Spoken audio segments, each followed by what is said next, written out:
저는 청와대 특감반에서 3개 정부 연속으로 근무하면서 친여, 친야를 가리지 않고 비리가 포착되면 집중적으로 첩보를 생산하는 자세를 견지하여 왔습니다.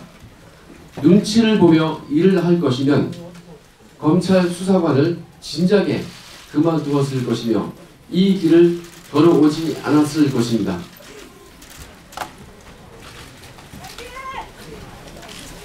미관 말직이지만 첩보 생산이라는 은사를 받은 것에 깊이 감사하고 이 일을 사랑하였지만 이 정부에서 저는 친여권 실세들에 대한 감찰 첩보를 지속적으로 생산하였다는 이유로 탄압을 받고 급기야 제가 하지도 아니한 지인 사건을 조회했다는 이유로 표적 감찰을 받았습니다.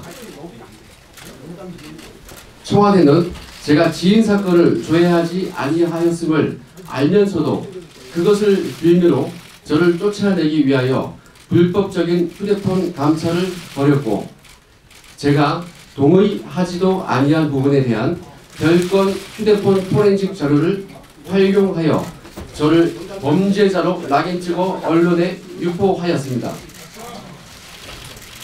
이에 대하여 대통령님의 가이드라인 제시 이후 그 다음날 저는 해임 처분되었고 저와 변호인들이 징계 처분에 대한 가처분을 행정법원에 제기하였지만 16페이지에 이르는 소장을 접수한 지 단 1시간 만에 기각되는 초유의 사태가 벌어졌습니다. 그리고 국민권익위에서는 공익제보에 대한 보호조치를 현재까지 내리지 못하고 눈치만 보고 있는 상황입니다. 문재인 대통령은 2017년 5월 29일 수석보좌관 회의를 주재하면서 정치자금법 위반, 선거법 위반, 그리고 음주운전 등을 5대 비리보다 더 큰 문제로 거론한 바 있습니다. 5대 범죄는 병역 면탈, 부동산 투기, 위장 전입, 세금 탈루, 논문 표절입니다. 염한웅의 음주운전 전력은 정지도 아닌 취소만 2회였습니다.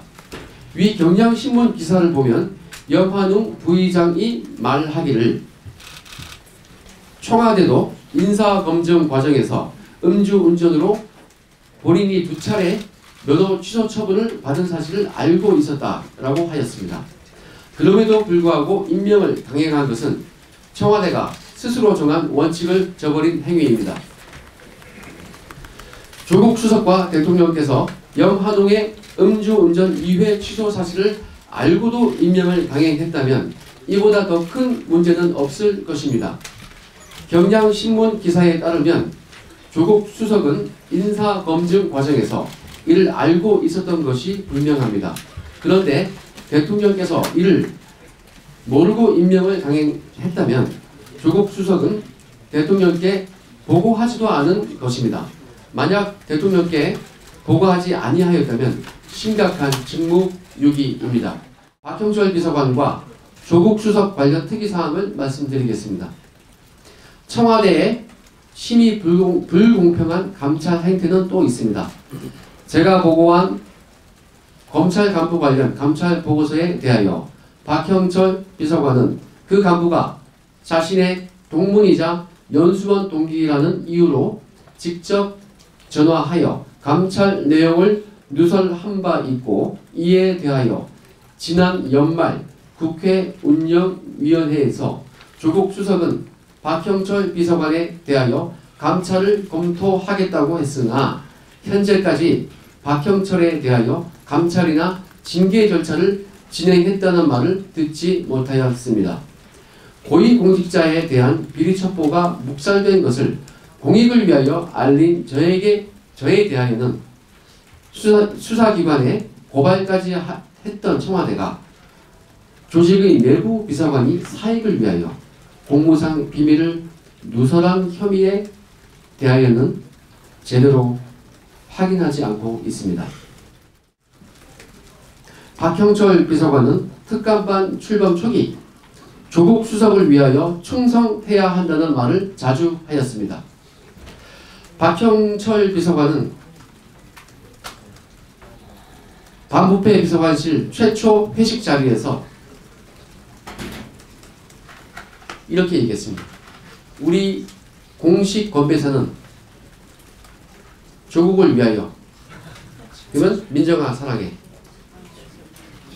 직원들에게 이런 내용을 공지했습니다. 이에 따라 상관들이 조국을 위하여 라고 선창하면 저희 쫄병들은 민정아 사랑해 하면서 폭탄주를 맞았습니다.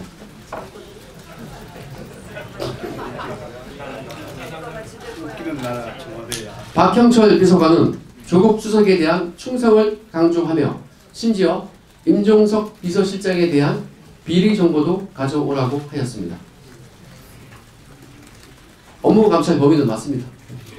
국민을 위하여 충성한 것이 아니라 직속 상관에게 충성한 것입니다. 저는 직속 상관이 아닌 국민을 위하여 친여, 친야를 가리지 않고 비리가 포착되면 즉시 확인하여 보고하였던 것인데, 그로 인하여 저는 감찰과 징계라는 무자비한 폭력을 당하였던 것입니다. 박형철과 저 중에서 누구를 징계하는 것이 공정한 것인지 제대로 심판되어야 할 것입니다. 본인에 대한 청와대 측의 모욕 및 명예훼손 행태에 대하여 말씀드리겠습니다. 윤영찬 전 수석은 저를 두고 그 유명한 미꾸라지라고 비하하였고, 특히 민주당 홍익표 수석 대변인은 저를 두고 꼴뚜기로 비유하며 조롱하였습니다. 개인적으로 저희 모친께서는 그 방송을 보고 알아누우셨습니다. 저는 이에 대하여 심한 모욕감과 수치심을 받았으므로 철저히 법적 조치를 취하여 응당의 벌을 받도록 하겠습니다. 저는 제가 공표한 청와대의 불법 행위에 대하여 서울 동부지검에서 사실상의 고발인 자격으로 수회 조사를 받았습니다. 열심히 진행하고는 있으나 한편으로는 이인걸, 박형철, 조국, 임종석에 대한 개인 휴대폰을 왜 압수수색하지 않았는지 의문이 가는 것은 사실입니다. 그들은 벌써 휴대폰을 바꾸거나 증거를 인멸했을 가능성이 높습니다. 만약 그들이 떳떳하다면 휴대폰을 바꾸지 않았을 것입니다. 현재 혹은 수사를 받을 시 그들이 휴대폰을 바꾸었거나 무언가 삭제하였다면 객관적으로 매우 의심스러운 상황입니다.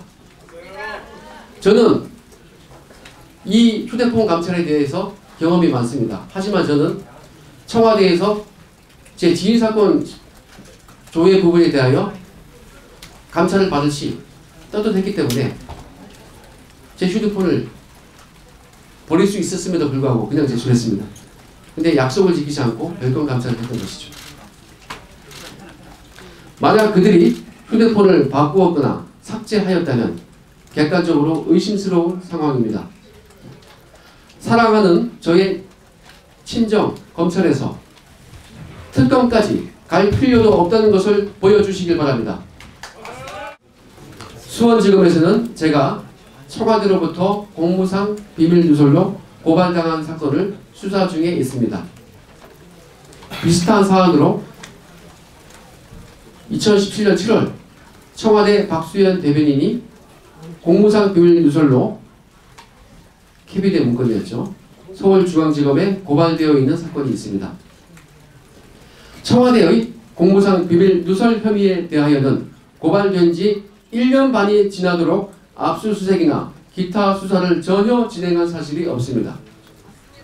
그러나 저에 대하여는 고발 직후 중앙지검 형사삼보조의 사무실을 압수수색하였습니다. 이는 현저히 형평성에 어긋난 것입니다. 저의 공무상 비밀누설 사건도 1년 반 뒤에 압수수색했어야 공정한 것이라고 생각합니다. 저는 해임당했지만 제가 오래 몸 담았고 열정을 다했던 저희 친정 검찰을 사랑합니다. 사랑하는 저희 친정에서 공정하게 수사해 줄 것을 기대합니다. 이상 청와대의 불법 행위와 관련하여 모두 말씀드렸고 간단하게 한 말씀 드리겠습니다. 최근 저의 집 앞에 수상한 사람들이 소송되고 있습니다. 초인종을 누르고 그냥 간 경우도 있다고 합니다. 저는 만 6세와 이제 갓 2돌이 지난 아이들이 있습니다. 아내와 아기들이 불안에 떨고 있습니다. 해임도 되었습니다. 많이 불안합니다. 많은 분들께서 감시의 눈으로 지켜주셨으면 합니다.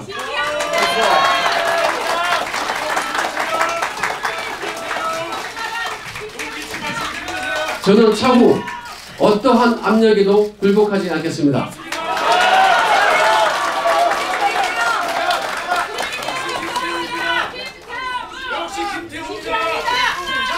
청와대의 불법 사찰, 포괄적인 휴대폰 별건 감찰, 직무유기, 공무상 비밀 누설 등 범법 행위에 대하여 좌시하지 않고 끝까지 밝혀내도록 최선을 다하겠습니다.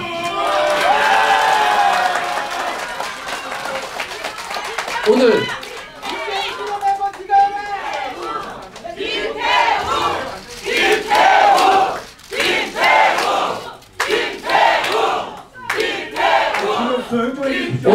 시간 관계로 모든 것을 말할 수는 없습니다. 추가로 제가 폭로할 내용은 시기를 보아 다시 말씀을 드리겠습니다. 오늘 기자회견은 여기까지입니다. 감사합니다.